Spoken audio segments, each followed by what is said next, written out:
Join us now, Caitlin Terry and Taylor Pannell of Texas Tech softball, the women that represent the Red Raiders here on Big 12 Softball Media Days. Welcome to both of you. Great to see you. I'll start with this question, and I'd love to hear from both of you, at least as far as an answer goes here. That is, when you are so close to a national championship and you've built something so special, like what do you have to do in the offseason to take that final step so that you can be atop the college softball world? I would say just kind of working as hard as we possibly can. Also, I feel like team chemistry is a big thing too. I think getting to know every player off the field and on the field, I think, is a big thing too. I think just knowing that Texas Tech last year was like inches away from winning it all. I think just knowing that we were just so close last year and just knowing that we just can work to get better each day.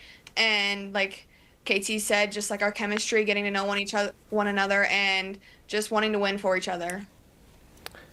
You both have already been in the World Series with your previous schools, and so going to that pinnacle is something that you had experienced other than Tech being in the National Championship Series.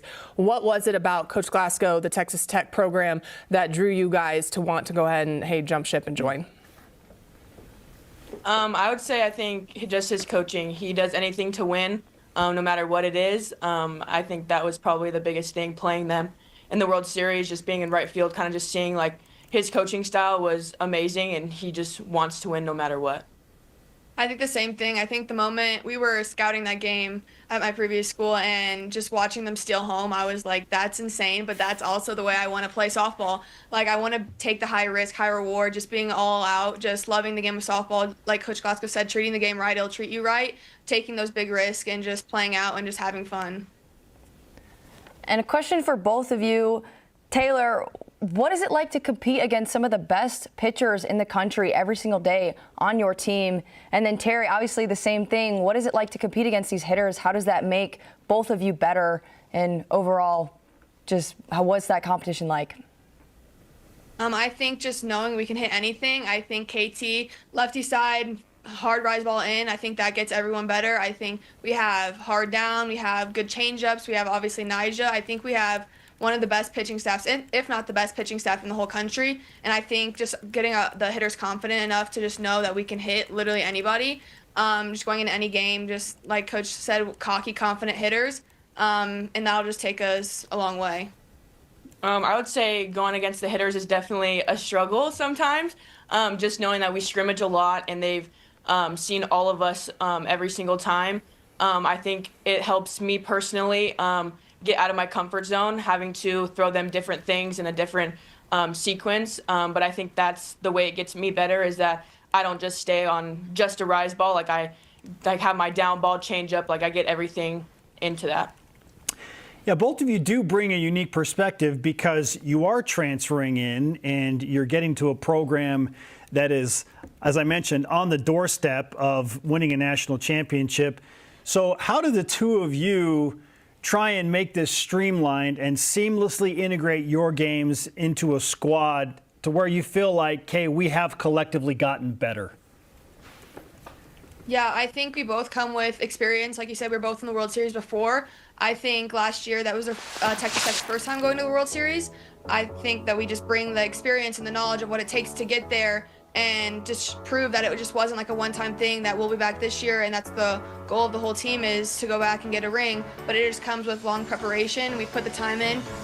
We're now upperclassmen, so we know what it takes in the off-season, during the summer coming in the fall, and then this past winter to get us ready for season. Yeah, just going off of Taylor, I think just us being able to be in the World Series before this was like a big thing, that we have the experience. So just going back this year is going to be fun.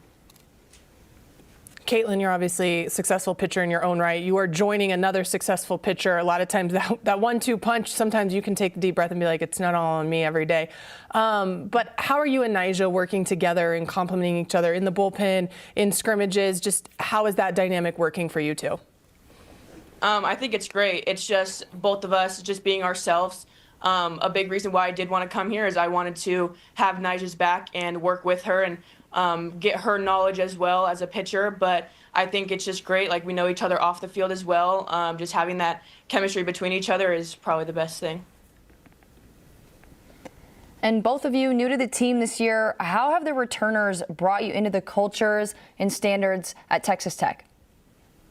I think coming in day one, we like gelled so like weirdly. Like, it's unexpected. Like, coming in, there was a lot of new people, freshmen, transfers, and the returners were just so welcoming.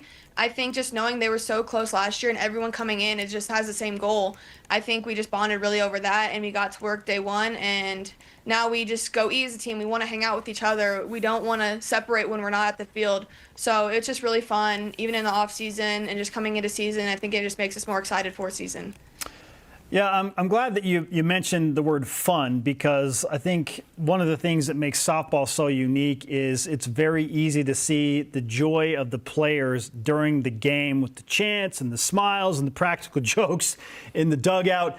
So for you two, having played at such a high level, and there is pressure, obviously, to go out and compete and win every game and win a national championship, but what's the most fun or the most fun element of playing softball for both of you? I think just kind of like playing as a kid. Like, pressure is real, but just don't let it get to you. I just think just playing for fun, like playing for each other, just having like those fun times in the dugouts or even in the locker room, like just like being a kid, I think is a big thing. Yeah, same thing for me. I think I have the most fun when we're just hanging out in the dugout in between innings. Like, when someone makes a great play, everyone's laughing, jumping up and down. I think competing brings out the more fun side of us. I think we're a very competitive team, even in scrimmages.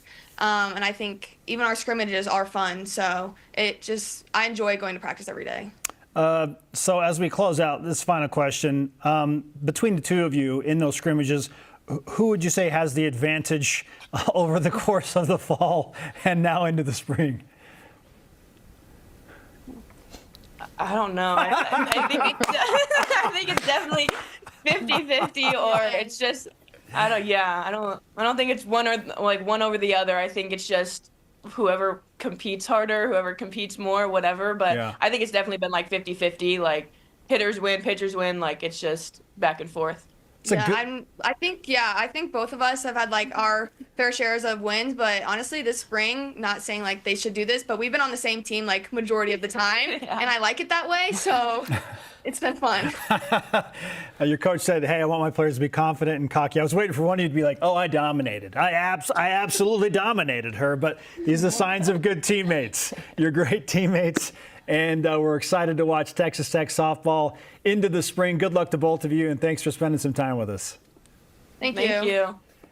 All right, when you bring in those level of transfers, yeah, it's hard not to think, gosh, like we can get to another level. Like this team might be the clear odds-on favorite to go and win. If they're not, who is, Kat? Like, if it's not Texas Tech, who has the talent to compete? Is it again OU? Like, who is it? Well, I think you can look, and you have OU. Texas is obviously the reigning national champion, and they lost Mia Scott, but they bring back a lot of returners, and especially in the circle with Tegan Kavan and Reese Atwood behind the plate with her.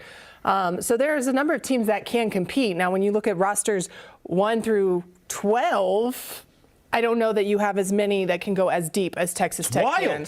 So it is pretty wild, because we talked right there, too.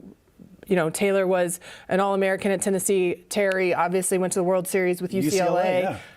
You have Jazzy Burns, who led the Big Ten in home runs from Ohio State. Still, that wasn't even mentioned much today. You have Mia Williams, who was an All-American from Florida, that I don't even know if she's in the starting lineup or not for them. So there's a lot of pieces